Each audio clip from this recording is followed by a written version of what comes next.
Emma Brooks adjusted her computer screen, squinting at the sepia-toned photograph that had arrived at the Pennsylvania Historical Society 3 days earlier. The image showed a family of 5 standing in a modest garden, their faces frozen in the stern expressions common to early 20th century portraits. The father stood at the center, one hand resting on his wife's shoulder, the other hanging stiffly at his side. 3 children flanked them, the youngest barely tall enough to reach her mother's waist. The photograph had been donated by Catherine Miller, an elderly woman from Pittsburgh who claimed it showed her great-grandparents. Emma had seen hundreds of similar images during her 15 years as a photographic historian, but something about this one nagged at her. Perhaps it was the quality of the original print, remarkably well preserved despite its age, or the intensity in the father's eyes that seemed to pierce through more than a century of distance. She began the restoration process methodically, scanning the photograph at the highest resolution her equipment allowed. The machine hummed softly as it captured every microscopic detail, transforming the physical image into millions of digital pixels. Emma watched as the photograph appeared on her screen, revealing textures and nuances invisible to the naked eye. As she zoomed in to examine potential damage and fading, Emma's attention was drawn to the man's hands. He wore dark leather gloves, formal and pristine, buttoned carefully at the wrists. She magnified the image further, focusing on the right glove. The enhanced resolution revealed the intricate stitching, the slight wear at the fingertips, the way the leather creased at the knuckles. Then she saw it. Between 2 seams near the base of the thumb, something light-colored protruded slightly. At first, Emma thought it might be a defect in the photograph or a speck of dust on the original print. She adjusted the contrast and sharpened the image. Her breath caught in her throat. It was paper. A small folded piece of paper deliberately tucked between the seams of the glove. Emma leaned closer to the screen, her heart beginning to race. In all her years examining historical photographs, she had never seen anything quite like this. The paper appeared to have writing on it, though the angle and the fold made it impossible to read the actual words. Why would someone hide a note in their glove during a formal family portrait? What could be so important that it needed to be concealed yet preserved in this way? She reached for her phone, her hands trembling slightly. This discovery demanded further investigation, and she knew exactly where to start. Catherine Miller answered the door of her small Pittsburgh home wearing a cardigan, despite the mild September afternoon. Her eyes, still sharp at 87, brightened when she saw Emma standing on her porch with a leather portfolio under her arm. "Miss Brooks, I wasn't expecting you to come all the way here," Catherine said, ushering Emma inside. The living room was cluttered with photographs, albums stacked on every available surface, generations of faces watching from frames on the walls. Emma settled into an armchair and carefully opened her portfolio, withdrawing printed enlargements of the photograph. "Mrs. Miller, I need to ask you about the family in this portrait. You said they were your great-grandparents?" "Thomas and Clara Reed, yes. That photograph was taken in the summer of 1903, right in their backyard on Mulberry Street." Catherine pointed to each figure. "That's Thomas in the center, Clara beside him. The children are William, the oldest, then Sarah, and little Margaret at the front." Emma placed the enlargements on the coffee table. "What can you tell me about Thomas? What did he do for a living?" Catherine's expression grew thoughtful. "He was an engineer with the Pennsylvania Railroad, worked on the locomotives and maintenance schedules. My grandmother Sarah always said he was brilliant with machinery, could fix anything." She paused, her fingers tracing the edge of one photograph. "But she also said he was troubled toward the end, worried about something he wouldn't discuss with the family." "The end?" Emma asked carefully. "Thomas died in February 1904, just 7 months after this photograph was taken. There was an accident at the rail yard. At least, that's what the company claimed." Catherine's voice dropped slightly. "My grandmother never believed it. She was only 12 when it happened, but she remembered her mother crying at night, saying things didn't make sense. Clara kept a diary.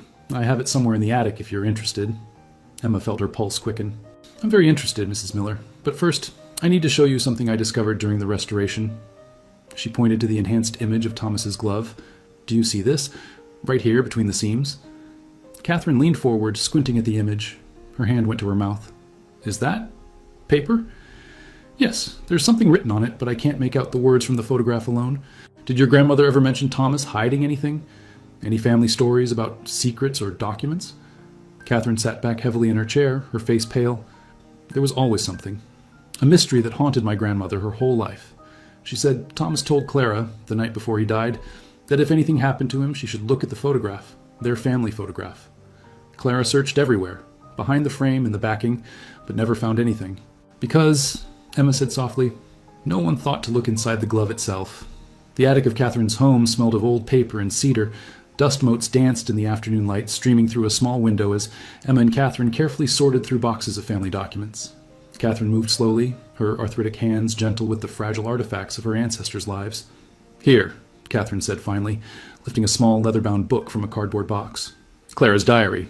She started writing in it after Thomas died. My grandmother gave it to me before she passed. Emma accepted the diary with reverent care, feeling the weight of history in her hands. The leather was cracked with age, the pages yellowed but still intact.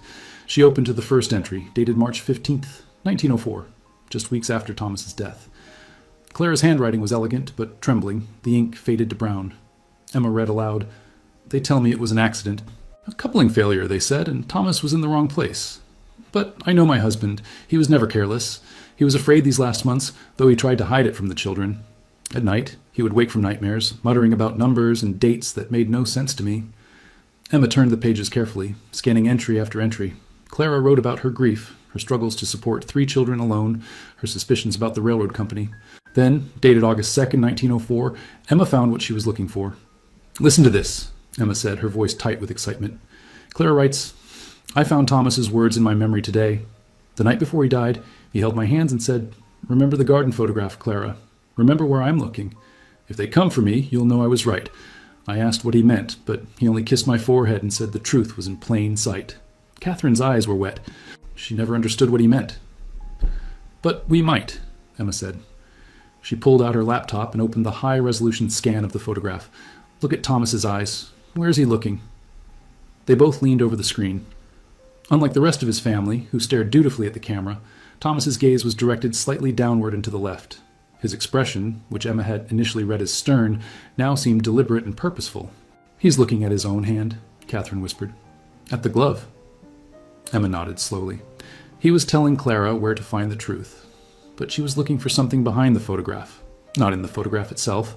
The message was literally in his hands the entire time. She continued reading through Clara's diary, finding more fragments that painted a troubling picture. Thomas had been documenting something at the railroad. He came home late, spent hours writing in a notebook he kept hidden. He told Clara that men were dying unnecessarily, that someone needed to speak up. "What was on that paper in his glove?" Catherine asked quietly. Emma looked at the enhanced image again, studying the barely visible edge of folded paper. "I don't know yet, but I think Thomas Reed was trying to protect evidence of something the railroad wanted buried. And I think we need to find out what." The Pennsylvania Railroad. Historical Archives occupied a converted warehouse in downtown Pittsburgh, its brick walls lined with filing cabinets and storage boxes containing decades of company records. Emma had called ahead, explaining her research to the archivist, a meticulous man named David Chen who seemed genuinely intrigued by her quest. "Records from 1903 and 1904, David said, leading Emma through narrow aisles between towering shelves. "We have employment files, accident reports, maintenance logs. What specifically are you looking for?" "Anything related to Thomas Reed. He was an engineer who died in February 1904. The company called it an accident, but his family had doubts." Emma followed David to a section marked with faded labels dating back to the turn of the century. David pulled down several boxes, setting them on a research table. "Accident reports from that period should be in here. The railroad was required to document all workplace incidents, though the records vary in detail depending on who filed them." Emma opened the first box, her fingers trembling slightly as she sorted through brittle documents. The paperwork was extensive. Injury reports, equipment failures, insurance claims. The railroad had been a dangerous place to work in 1904, that much was clear. She found references to crushed limbs, derailments, boiler explosions. Each report was clinical, reducing human tragedy to a few typed lines. Then she found Thomas's file. The accident report was dated February 18th, 1904. According to the document, Thomas Reed had been performing a routine inspection in the rail yard when a coupling between 2 freight cars failed unexpectedly. He was caught between the cars and died at the scene. The report was signed by a supervisor named Robert Hayes and countersigned by the yard manager. Emma read it twice, then looked up at David. "This seems straightforward enough. Why would Clara doubt it?" "May I?" David asked, reaching for the document. He studied it carefully, his trained eye catching details Emma had missed. "See here? The report was filed 3 days after the incident. That's unusual. Most accident reports were filed within hours, especially for fatalities. The company needed documentation for insurance purposes." He pointed to another detail. "And look at this signature. Robert Hayes. I've seen his name before." David moved to his computer, typing rapidly. Hayes was promoted to Regional Safety Director in March 1904, less than a month after Thomas's death. Before that, he'd been a mid-level supervisor with an unremarkable record. Emma felt a chill run down her spine. A promotion right after a fatal accident he supervised? "It does raise questions," David agreed. He returned to the boxes, pulling out additional files. Let me check something else. If Thomas was documenting safety issues, there might be other reports from that period showing a pattern. They worked in silence for the next hour, Emma taking notes while David retrieved file after file. A picture began to emerge, disturbing in its implications. Between January 1903 and February 1904, there had been 17 workplace deaths in the Pittsburgh rail yards. Most were attributed to equipment failures or worker error. The frequency seemed abnormally high. 17 deaths in 14 months? Emma said softly. That's more than one per month. David nodded grimly. And look at the causes. 7 coupling failures, 4 brake malfunctions, 3 derailments due to track defects, 2 boiler explosions, 1 fall from a signal tower. The coupling failures alone? That's what killed Thomas, Emma finished. Emma spent the next 3 days at the archives, building a timeline of accidents and deaths at the Pennsylvania Railroad's Pittsburgh operations. David had given her access to maintenance logs, inspection reports, and internal memoranda from 1902 through 1905. The documents painted a damning picture of negligence and cost-cutting that had preceded the spike in fatal accidents. She created a spreadsheet on her laptop, entering data methodically: dates, names, causes of death, equipment involved, supervisors present. As the columns filled, patterns emerged that made her stomach tighten with anger. The coupling failures that had killed 7 men, including Thomas, all involved the same type of equipment. Model C-47 automatic couplers manufactured by a company called Midwest Iron Works. Internal memos from 1902 showed that railroad engineers, Thomas among them, had flagged potential design flaws in the C-47s. The couplers were prone to stress fractures in cold weather, making them unreliable during Pittsburgh's harsh winters. Yet the railroad had continued using them, apparently because switching to a more expensive but safer alternative would have required significant capital investment. A memo from the purchasing department, dated November 1902, explicitly stated that replacement of existing C-47 inventory is not financially justified at this time. Emma found Thomas's name in another document, a maintenance report from January 1904, 1 month before his death. He had inspected a freight car and noted severe wear on coupling mechanism, recommend immediate replacement. The report was stamped deferred in red ink. 3 weeks later, Thomas was dead, killed by a coupling failure. But there was more. Emma discovered that after Thomas's death, the railroad had quietly begun replacing all C-47 couplers with the safer alternative. By June 1904, none remained in service. The fatal accidents had dropped dramatically. Between March 1904 and March 1905, there were only 2 workplace deaths in the Pittsburgh yards, both attributed to causes unrelated to equipment failure. They knew, Emma said aloud, sitting back from her computer. The archive's reading room was empty except for David, who looked up from his own work. Knew what? The railroad knew the couplers were defective. They knew men were dying because of faulty equipment. And after Thomas died, they fixed the problem. They replaced everything. Emma's hands were shaking. Thomas must have been documenting this. That's what he was afraid of. He knew, and they knew he knew. David came over to examine her spreadsheet, his expression growing dark as he absorbed the information. This is more than negligence, Emma. If Thomas had documentation proving the company knowingly used defective equipment despite safety warnings, they would have been liable for wrongful deaths, lawsuits, criminal charges possibly. Emma thought of Clara's diary, the entry about Thomas saying men were dying unnecessarily. He was collecting evidence. That's why he was afraid. That's why Clara thought his death wasn't an accident. Do you think they killed him? David asked quietly. Emma looked at the photograph of Thomas Reed on her laptop screen, at his somber face and the deliberate downward glance toward his gloved hand. I think they might have. Or at least they created the circumstances that led to his death. And I think whatever was in that glove, that piece of paper, might have been the proof. She needed to see the original photograph, not just the digital scan. She needed to examine the actual paper hidden in Thomas's glove. But the photograph was sealed in an archival sleeve at the Historical Society, preserved as a historical artifact. Opening it, possibly damaging it to extract a piece of paper from a glove worn by a man who had been dead for 120 years, would require permission and careful planning. I need to go back to Catherine, Emma said, closing her laptop. And we need to figure out how to open that glove without destroying the photograph. Catherine sat in the conservation laboratory of the Pennsylvania Historical Society, her hands clasped tightly in her lap as she watched Emma and a conservator named Lisa prepare to examine the photograph. The original print lay on a specialized table under bright, neutral lighting, protected by a sheet of archival mylar. I've never done anything quite like this, Lisa admitted, adjusting her magnifying headset. We're essentially performing archaeological work on a photograph. If there really is paper inside that glove, it's been compressed there for over a century. Removing it without damage will be delicate. Emma had spent 2 days convincing the Society's director to approve the procedure.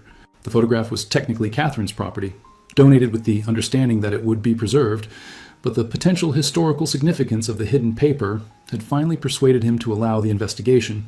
The paper appears to be tucked between the outer leather and the lining of the glove. Lisa continued, examining the photograph through a high-powered magnifier. It's not actually inside the glove itself, but in a seam that's been partially opened. You can see here, she pointed with a wooden stylus, where the stitching has been deliberately loosened. Thomas did that himself, Catherine said softly.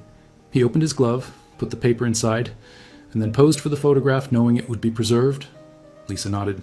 The question is whether we can recover the paper without damaging the photographic emulsion. The gelatin silver print is in remarkable condition, but it's still fragile. If the paper has adhered to the surface, or if removing it tears the emulsion... What do you recommend? Emma asked. We use a process called humidification. We create a controlled humidity chamber that will slowly relax both the photographic paper and whatever is tucked in that glove. It might take several hours, but it's our best chance of extracting the paper intact. They worked carefully, setting up a sealed chamber with precise humidity controls. The photograph was suspended on a mesh screen, allowing moisture to penetrate evenly from all sides. Lisa monitored the process constantly, checking temperature and humidity levels, watching for any signs of damage to the print.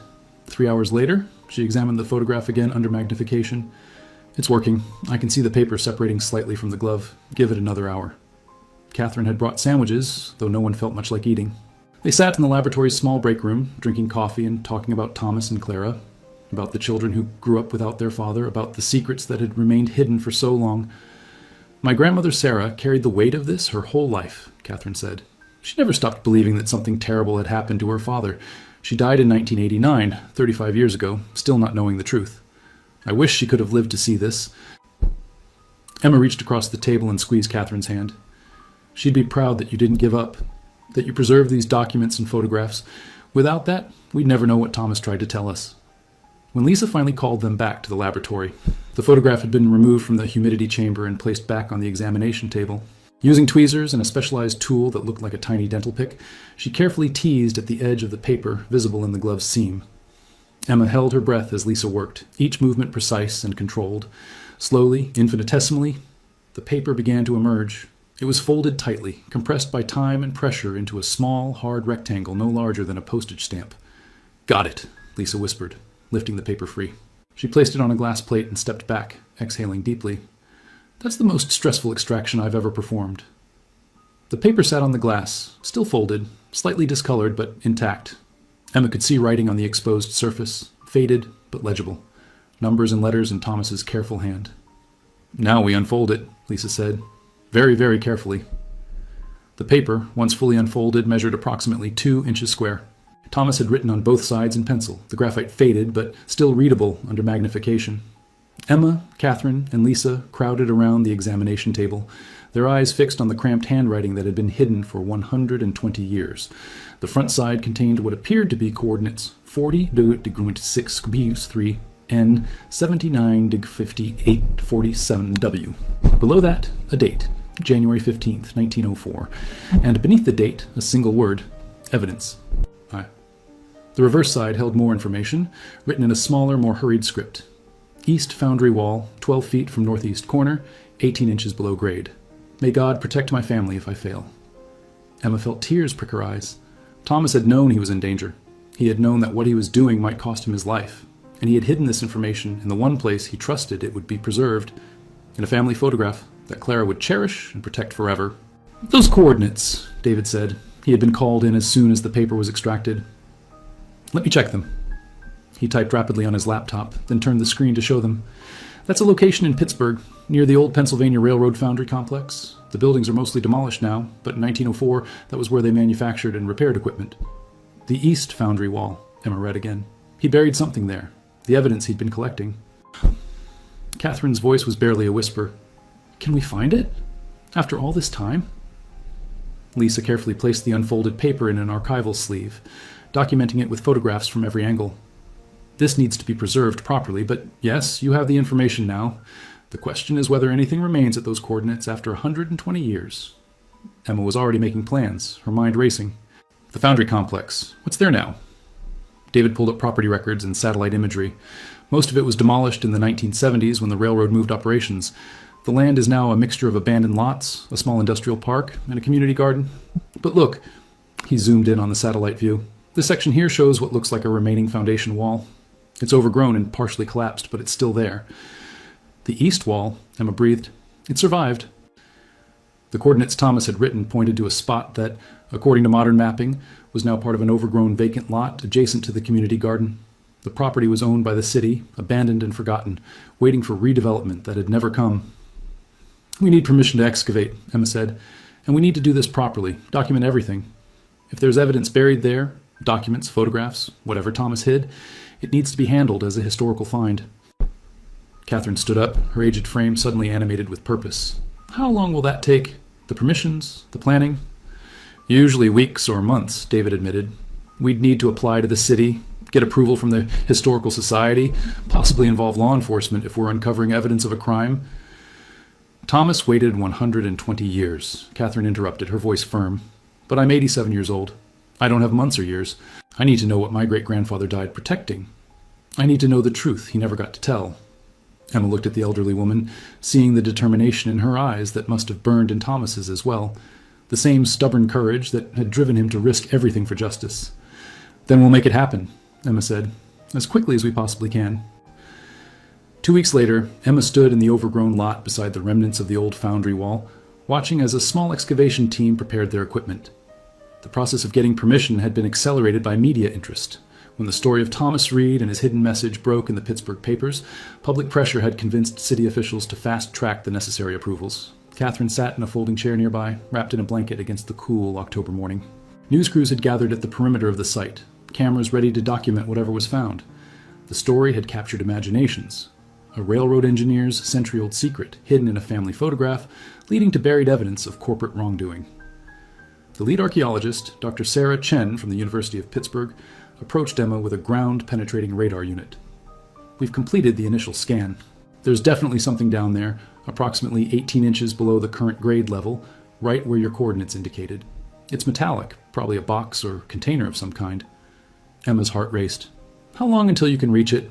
We'll work carefully. This is a historical excavation now, and we need to document every layer. A few hours, maybe. Sarah signaled to her team, who began marking out a careful grid around the coordinates. The work progressed slowly, deliberately. They removed soil in controlled layers, sifting through each shovelful for any artifacts or clues. The foundry wall loomed beside them, its bricks crumbling and covered with a century of vines, a silent witness to what Thomas Reed had done on that January day in 1904. 48 inches down, a team member's trowel struck something solid with a distinctive metallic clink. We've got it, Sarah called out. The team worked even more carefully now, brushing away soil with soft tools to expose what lay beneath. Slowly, a shape emerged, a metal box, roughly 12 inches long and 8 inches wide, sealed with what appeared to be wax around the edges. It took another hour to fully excavate and remove the box. Sarah lifted it carefully, cradling it like something precious and fragile. It's heavy. There's definitely something substantial inside. They moved to a folding table that had been set up under a tent, away from the news cameras. Catherine rose from her chair and approached, Emma supporting her elbow. The box sat on the table, covered with dirt and rust, but remarkably intact, its seal still unbroken after 120 years underground. Should we open it here? One of Sarah's assistants asked. Yes, Catherine said firmly. Whatever Thomas buried, he meant for it to be found. Open it. Sarah used specialized tools to carefully break the wax seal and work open the corroded latch. The lid resisted, then gave way with a groan of protesting metal. She lifted it slowly, revealing the contents. Inside, protected by an inner layer of oilcloth, was a leather-bound notebook. Beside it were several folded documents, a small box of photographic plates, and a sealed envelope addressed in Thomas's handwriting. To whom it may concern, the truth about the Pennsylvania Railroad. Emma felt tears streaming down her face as Sarah carefully removed the notebook, opening it to the first page. Thomas's handwriting covered the page in neat columns, recording dates, equipment numbers, maintenance reports, and names, the names of men who had died. He documented everything, Emma whispered. Every accident, every ignored safety warning, every decision to prioritize profit over workers' lives. This is the evidence he died trying to preserve. Catherine reached out with trembling hands, touching the notebook gently. My great-grandfather was a hero. He tried to save them. Sarah turned the pages carefully, revealing entry after entry of meticulous documentation, sketches of defective equipment, copies of ignored maintenance requests, Calculations showing the cost difference between safe and unsafe couplers, notes from conversations with dying colleagues who made Thomas promise to tell their stories. The envelope contained a letter written in Thomas's hand and dated February 17, 1904, the day before he died. Sarah opened the envelope with careful precision, sliding out several pages of writing paper that had yellowed with age but remained remarkably preserved. The team gathered around as Emma read Thomas's letter aloud, her voice breaking at times with emotion. "My name is Thomas Reed, and if you are reading this, then I have failed to deliver this testimony while living. I write this on February 17th, 1904, knowing that tomorrow I must confront the men whose negligence has killed 17 of my brothers in the railroad yards over the past 14 months.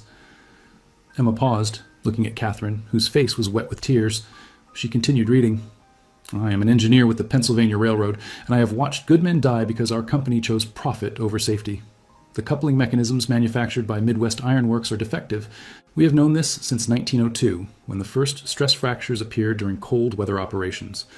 I reported these concerns to my supervisors. Others reported them as well. We were told that replacement costs were too high, that we should work more carefully, that the accidents were due to operator error." The letter detailed specific incidents, naming victims, and describing how each death could have been prevented.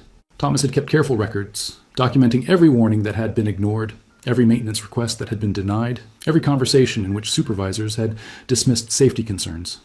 I have collected evidence, maintenance logs, correspondence, photographs of defective equipment, sworn statements from other workers. This evidence proves that the Pennsylvania Railroad knowingly used dangerous equipment despite repeated warnings about its failures.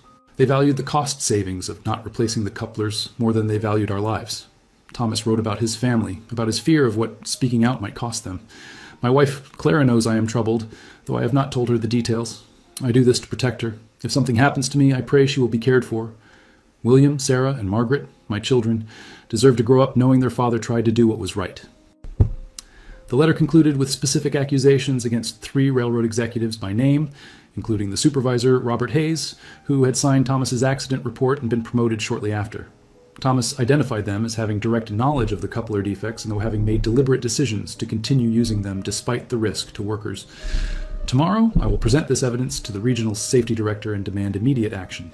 I have made copies of the most critical documents and hidden them in this box, buried where I hope truth seekers will eventually find them. I have also left a clue for Clara in our family photograph, though I hope she never needs to use it." The final lines were devastating in their prescience. "If I do not survive to see justice done, I trust that someday someone will find this testimony and hold accountable those who valued money more than men's lives. To the 17 who have died, I have tried to honor your memory. To my family, forgive me if my courage fails or if my actions bring hardship upon you. I love you more than words can say. Thomas Reed, February 17th, 1904. The silence that followed was profound. Even the news crews at the perimeter seemed to sense the weight of the moment, their cameras quiet and still. Catherine broke the silence, her voice strong despite her tears. "Did he confront them? The next day?" Emma consulted the notebook, turning to the final entries. "Yes, he went to the railroad offices on February 18th. According to his notes, he presented his evidence to the safety director and demanded an emergency meeting with senior management. They scheduled a meeting for later that afternoon at the rail yards, supposedly to inspect the equipment together." "And that's when he died," Catherine said quietly. "The accident report says he was killed during a coupling inspection at 3:47 p.m., Emma confirmed. But according to his notebook, the meeting was scheduled for 3:30. David, who had been photographing and documenting everything, spoke up. "He died 17 minutes into a meeting where he was presenting evidence of criminal negligence. That's not a coincidence. Mr. 3 months later, Emma stood in a conference room at the University of Pittsburgh, presenting the findings of her research to a panel of historians, legal scholars, and journalists. The story of Thomas Reed had grown far beyond a single photograph and a hidden note. It had become a case study in corporate accountability, worker safety, and the courage of ordinary people standing against institutional power. The university had created a digital archive of all the materials found in Thomas's buried box. His notebook had been conserved and digitized, every page made available to researchers and the public. The photographic plates contained images of defective equipment, workers' injuries, and unsafe working conditions, visual evidence that corroborated Thomas's written testimony. Legal historians had analyzed the documents and concluded that Thomas's evidence would have been sufficient to bring criminal charges against several railroad executives in 1904.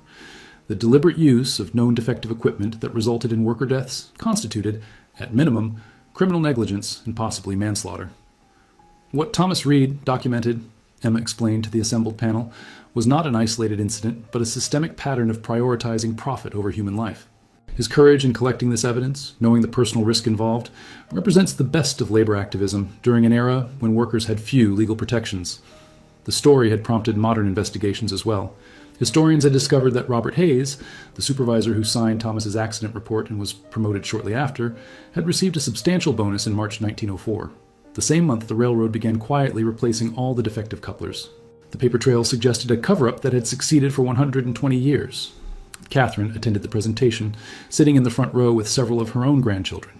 The Reed family had grown over the generations, and many had traveled to Pittsburgh to honor their ancestor. Thomas's story had become their story, a source of pride and identity. "My great-grandfather's truth was hidden for over a century," Catherine said when Emma invited her to speak. "But it was never lost. He made sure of that. He protected it in the only way he could, trusting that love and memory would preserve what he couldn't protect in life. He was right." The university had commissioned a memorial to be installed at the site where Thomas's evidence had been buried. It featured a bronze plaque with his photograph, the same photograph that had revealed his secret, and an inscription that quoted his letter, "I trust that someday someone will find this testimony and hold accountable those who valued money more than men's lives." Local labor unions had embraced Thomas's story, making him a symbol of early workers' rights advocacy. The Pennsylvania Railroad was long defunct, dissolved, and absorbed into other companies decades earlier, but the lessons of what had happened in 1904 remained relevant. Thomas's documentation had been incorporated into labor history curricula, used to teach about workplace safety regulations and the importance of whistleblower protections. Emma had written extensively about the case, publishing articles in historical journals and popular magazines. The photograph itself had been featured in exhibitions about early photography, labor history, and investigative methods. But for Emma, the most meaningful outcome was simpler and more personal. She had given Catherine closure. The elderly woman could now tell her own grandchildren about Thomas, not as a man who died in a mysterious accident, but as someone who had fought for justice and protected his evidence with remarkable ingenuity. The photograph that had hung in family homes for generations was no longer just a family portrait. It was proof of courage, sacrifice, and love. On the day of the memorial's dedication, Emma stood beside Catherine as they looked at Thomas's bronze likeness. The photograph had been enlarged and etched into the metal, every detail preserved, including the glove that had held his secret. "He's finally been heard," Catherine said softly. "After all this time, people know what he tried to do." Emma nodded, thinking about the chain of preservation that had made this moment possible. Clara, keeping the photograph despite her grief, passing it to her daughter Sarah, who gave it to Catherine, who donated it to the Historical Society, where Emma had noticed something no one else had seen. 5 generations connected by a single image and the truth it contained. "His message reached us," Emma replied. "And now it's our responsibility to make sure it's never forgotten." The November wind moved through the memorial site, rustling the few remaining leaves on nearby trees. Above them, the sky was clear and bright, and for a moment, Emma imagined Thomas standing in his garden in 1903, posing for a photograph with his family, knowing that what he held in his gloved hand might be the only testimony to survive him. He had trusted in the future, in the possibility that someone would care enough to look closely, to ask questions, to seek truth. He had been right to trust. Catherine placed a single white rose at the base of the memorial, her aged hands steady. Around them, Thomas's descendants gathered, dozens of people whose lives existed because Clara had survived her husband's death and raised their children with strength and dignity. They carried Thomas's legacy, not just in their DNA, but in their commitment to justice, safety, and speaking truth to power.